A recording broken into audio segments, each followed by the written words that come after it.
नमस्कार, मैं किरण टीजीटी संस्कृत केंद्रीय विद्यालय लामाखोंग इम्फाल नंबर 3 से कक्षा 6 विषय संस्कृत रुचिरा भाग 1 से आज आप सभी के सामने तीसरा पाठ लेकर उपस्थित हूँ। बच्चों, पाठ का नाम है शब्द परिचय तृतीयः। बच्चों, इस पाठ में नपुंसक लिंग शब्दों के बारे में बताया गया है। तो देरी न करते हुए बच्चों हम अपने पाठ को शुरू करते हैं। इस चित्र को बच्चों ध्यान से देखिए। ये एक महिला का चित्र है जिसके हाथ में कुदाल है और कुदाल का प्रयोग बच्चों खनिज या कृषि कार्यों के लिए किया जाता है। और यहाँ संस्कृत के कुछ वाक्य दिए गए हैं जो कि इस महिला के अत्यंत या इस चित्र के अत्यंत समीप हैं। तो बच्चों, समीप के लिए हम यह शब्द का प्रयोग करते हैं और दूर के लिए हम वह शब्द का प्रयोग करते हैं। नपुंसक लिंग में हम यह के लिए एतत् शब्द का प्रयोग करते हैं। किस शब्द का प्रयोग करते हैं? एतत् शब्द का। एतत् का अर्थ होता है यह। तो बच्चों, इस एरो को देखिए जो कि इस कुदाल को इंगित कर रहा है। जो ये वाक्य दिए गए हैं ये इस कुदाल के बारे में कहे गए हैं। तो हम पहले वाक्य को देखते हैं। एतत् किम। एतत् किम। एतत् का अर्थ है बच्चों यह, और किम का भी किम का क्या अर्थ है? क्या। यह क्या है। किम जो शब्द है बच्चों वह भी नपुंसक लिंग शब्द है। एतत् खनित्रम अस्ति। एतत् खनित्रम अस्ति। एतत् का अर्थ है यह, खनित्रम का अर्थ है कुदाल और अस्ति का अर्थ है यह। यह कुदाल है या यह फावड़ा है। आप इन दोनों शब्दों में से किसी भी शब्द का प्रयोग कर सकते हैं। यह कुदाल है या यह कुदाली है। शर्मिका खनित्रम चालयति। शर्मिका खनित्रम चालयति। जो शर्मिका है, जो महिला मजदूर है, वो क्या कर रही है? वो खनित्रम चालयति। खनित्रम का अर्थ है बच्चों कुदाली। जो शर्मिका महिला मजदूर है या मजदूरनी है वो कुदाली को चला रही है। तो आगे देखते हैं बच्चों। अब आप इस चित्र को ध्यान से देखें। जो ये चित्र है ये इन संस्कृत के वाक्यों से दूर है। तो दूर के लिए हम किस शब्द का प्रयोग करते हैं? वह का। और नपुंसक लिंग में हम वह के लिए तत् शब्द का प्रयोग करते हैं। किस शब्द का प्रयोग करते हैं? तत् शब्द का। तत् का अर्थ होता है वह। तत् किम। वह क्या है। तत् विश्राम गृहमस्ति। वह विश्राम गृह है या वह आराम करने का स्थान है। किम अत्र भीतिकम अस्ति। क्या यहाँ दीवार है। बच्चों, भीतिकम का अर्थ होता है दीवार। भीतिकम का क्या अर्थ होता है? दीवार। भीतिकम का अर्थ है दीवार। किम क्या अत्र यहाँ भीतिकम दीवार अस्ति है। क्या यहाँ दीवार है। अत्र भीतिकम न अस्ति। यहाँ दीवार नहीं है। यहाँ दीवार नहीं है। आगे देखते हैं। अब बच्चों आप इस चित्र को देखिए। ये एक सुनार का चित्र है, अर्थात सुवर्णकार का चित्र है जो कि सोने चांदी के गहनों को बनाता है। आप इसके अब हाथ को देखिए ध्यान से। इसके हाथ में 2 अंगूठियां हैं। तो इन जो संस्कृत के वाक्य हैं इनमें इन अंगूठियों के बारे में बात की जा रही है। तो जो पहला वाक्य है वो क्या है? वो है एते के। बच्चों, एतत् का अर्थ होता है यह, और द्विवचन के लिए हम एते शब्द का प्रयोग करते हैं। एते का अर्थ होता है ये दो। ये दो। एते का अर्थ होता है ये दो। हम द्विवचन में एते शब्द का प्रयोग करते हैं। एते के। ये दो क्या हैं? एते अंगुलीयके स्तः। ये 2 अंगूठियां हैं। अंगूठी के लिए बच्चों हम एक वचन में अंगुलीयकम शब्द का प्रयोग करते हैं और द्विवचन में हम अंगुलीयके का प्रयोग करते हैं। एते अंगुलीयके स्तः। ये 2 अंगूठियां हैं। सुवर्णकारः अंगुलीयके रचयति। जो सुनार है वो अंगूठियों को बनाता है। सुवर्णकारः अंगुलीयके रचयति। सुवर्णकार जो सुनार है वो अंगूठियों को बनाता है। आगे देखते हैं। यहाँ बच्चों चित्र में 2 बसें दिखाई दे रही हैं।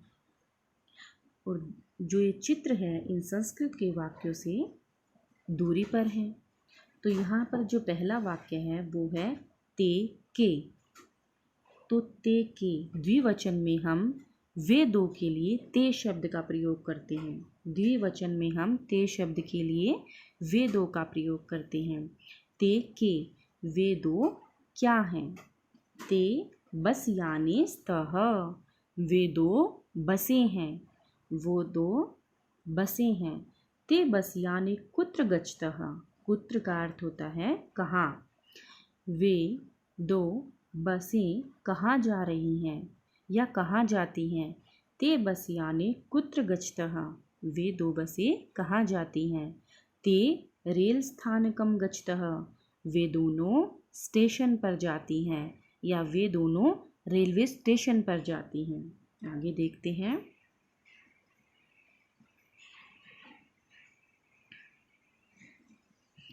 आगे यहाँ हमें चित्र में 4 रुमाल दिखाई दे रहे हैं और ये समीप हैं। और आप सभी को जैसा कि पता है कि समीप के लिए हम यह शब्द का प्रयोग करते हैं और बहुवचन में हम इसे एतानी बोलते हैं। कैसे उच्चारण करते हैं? एतानी। एतानी का अर्थ होता है ये सब। एतानी कानी, ये सब क्या हैं?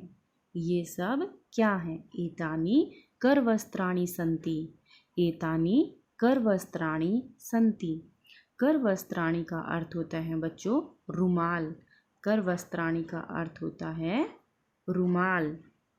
एतानी ये सब रुमाल हैं। किम एतानी पुराणानि, क्या ये पुराने हैं? न एतानी तो नूतनानि, नहीं ये सब तो नए हैं। नूतन, नूतन का अर्थ होता है नया और पुराणानि का अर्थ होता है पुराने। किम एतानी पुराणानि, अर्थात ये क्या पुराने हैं? न, ये सब तो नए हैं। आगे देखते हैं। अब इस चित्र को देखिए बच्चों, ये चित्र भी इन वाक्यों से दूर है और दूरी के लिए हम वह शब्द का प्रयोग करते हैं। बहुवचन में हम उसे तानी शब्द बोलते हैं, तानी के साथ उच्चारित करते हैं। तानी कानी, वे सब क्या हैं? वे सब क्या हैं? तानी कदली फलानी संति, वे सब केले के फल हैं। किम तानी मधुराणी, क्या वे सब मीठे हैं? आम तानी मधुराणी पोषकाणी च, आम अर्थात हाँ, तानी वे सब, मधुराणी, मधुराणी का अर्थ होता है मीठे और पोषकाणी पोषक और च का अर्थ होता है बच्चों और। हाँ, वे सभी मीठे और पोषक हैं। इस तरह से बच्चों आपका जो ये पाठ की हिंदी तो समाप्त होती है। अब हम एक बार इन शब्दार्थ पर नज़र डालते हैं।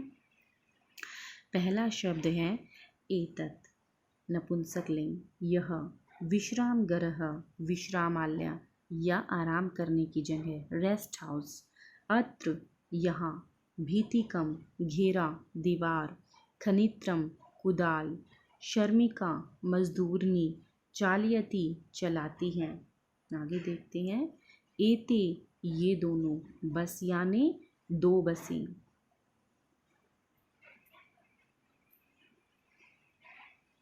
कुत्र, कहाँ, कहाँ। गच्छतः, जा रहे हैं या जा रही है। रेल स्थानकम, स्टेशन। अंगुलीयके, 2 अंगूठियाँ। स्तः, ह। सुवर्णकारः, सुनार। एतानी, ये सब। कदली फलानी, केले के फल। आगे देखते हैं। मधुराणी, मीठे या अच्छे। पोषकाणी, पोषक। करवस्त्राणी, रुमाल। पुराणानी, पुरानी। नूतनानी, नए। तो बच्चों हमने इस पाठ से क्या सीखा? हमने इस पाठ में नपुंसकलिंग शब्दों में एतत् और तत् शब्दों को जाना। एतत् का अर्थ होता है यह। एतत् का अर्थ होता है यह, जो समीप है उसके लिए। एक वचन, द्विवचन और बहुवचन। नपुंसकलिंग रूप में एतत् का अर्थ होता है यह, एते ये दो, एतानी ये सब। बच्चे इसका वाक्य प्रयोग हम कैसे करेंगे? एतत् फलम अर्थात यह फल, एते फले ये दो फल, एतानी फलानी ये सब फल। तत् वह जो दूर है उसके लिए। नपुंसक लिंग रूप में तत् जिसका हिंदी अर्थ है वह, ते वे दो, तानी वे सब। वाक्य प्रयोग कैसे करेंगे? तत् फलम वह फल, ते फले वे दो फल, तानी फलानी वे सब फल। बच्चों, इस तरह से आज हमने इस पाठ के माध्यम से नपुंसक लिंग शब्दों के बारे में जाना। आशा करती हूँ आप सभी को अच्छे से समझ आया होगा, उनको अच्छे से सारे शब्दों को जाना होगा। तो बच्चों, धन्यवाद।